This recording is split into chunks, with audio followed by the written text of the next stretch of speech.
Ada seseorang miskin, punya anak sekian, beberapa orang. Ini kisah-kisah salafus saleh dulu. Dia pas mau makan sama istri sama anak-anaknya, ada 4-5 orang anak, mau makan sama-sama, dan cuma ada sedikit makanan, tiba-tiba ada yang ketuk pintu, orang miskin. Dia bilang begitu dihidangkan, mau dihidangkan makan, mau makan, ada yang ketuk pintu.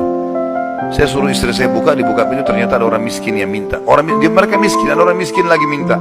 Kami sudah sekian hari nggak makan, berikanlah makanan. Istrinya tanya dia, kasih makanan. Dikasih makanan semuanya, karena kalau dibagi dua juga nggak cukup. Orang itu juga punya anak banyak. Dia sama istrinya orang mukmin.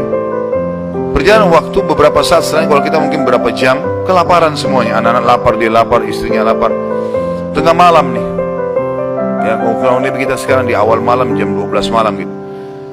Istrinya bilang, bagaimana? Anak-anak menangis semua kelaparan, kita juga kelaparan semua. Dia bilang, baiklah, saya akan keluar, saya akan cari rezeki Allah. Nanti Allah akan kasih nanti.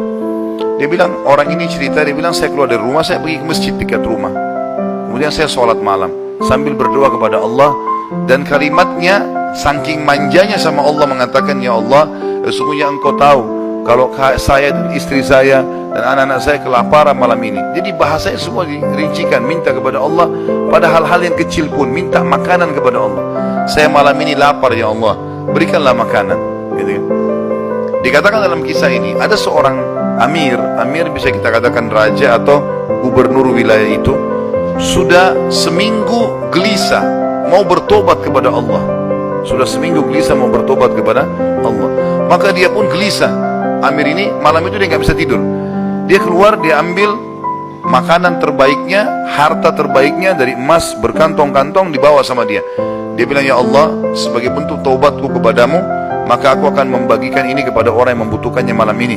Dan aku tidak akan memegang tali kekangan kuda ini, aku akan biarkan dia menuju ke arah yang manapun kau pandu. Maka kudanya pun jalan, hanya masuk ke dalam masjid yang ada orang susah tadi. Ini kisah nyata. Pada saat masuk, dia bilang, Amir ini bilang, saya tidak tahu kenapa kuda saya ke sini, tapi ini rumahnya Allah, pasti ada sesuatu. Dia bilang, saya turun dari kuda, saya masuk, saya temukan orang itu lagi berdoa, dan doanya minta makanan. Maka saya pun berkata kepada orang tersebut setelah dia salam, saya sudah dengarkan doamu, dan saya salah satu hamba Allah, dia bilang, dan saya pemimpin Amir ya, wilayah ini. Saya niat taubat dan saya ingin memberikan ini, maka saya berikan kepadamu. Ambillah harta ini, uang ini cukup untuk dia menjadi orang kaya karena banyak sekali, dan makanan juga sudah cukup. Dan dia bilang, Amir ini bilang, pemimpin ini bilang, kalau seandainya kau butuh apa-apa, datang ke istana saya saja. Jawaban orang itu di depan raja tadi, pemimpin wilayah ini, dia bilang, kalaupun saya butuh, saya tidak akan datang kepada anda, tapi saya akan datang kepada Tuhan anda dan Tuhan saya, Allah yang telah membuat anda datang malam ini membawakan makanan. Coba kita bayangkan kalau kita di posisi orang ini, teman-teman sekalian. Kalau misalnya kita lagi punya hajat, kemudian ada satu orang yang kaya datang kepada kita. Kemudian dia menawarkan kepada kita solusi, misalnya kita terlilit utang, atau misalnya kita mau bayar rumah sakit, atau apa saja.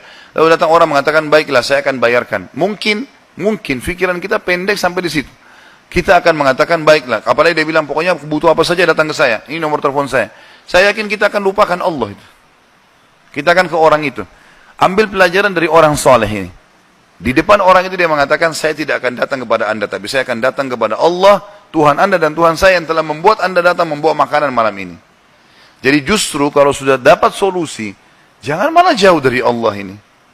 Malah harusnya jadi lebih dekat kepada Allah SWT. Allah mudahkan seorang dokter, resepnya bisa membuat kita sembuh, bukan karena resep dan dokter itu, tapi karena Allah SWT yang ingin itu. Gitu kan?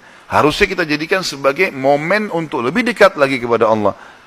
Dan kita mengatakan, ya Allah, sebagaimana engkau mudahkan dokter ini menjadi penyebab aku sembuh, maka mudahkanlah setiap kali aku mengalami sakit misalnya, maka kesembuhan datang dari sisimu, bukan lagi dari dokter atau dari obat itu.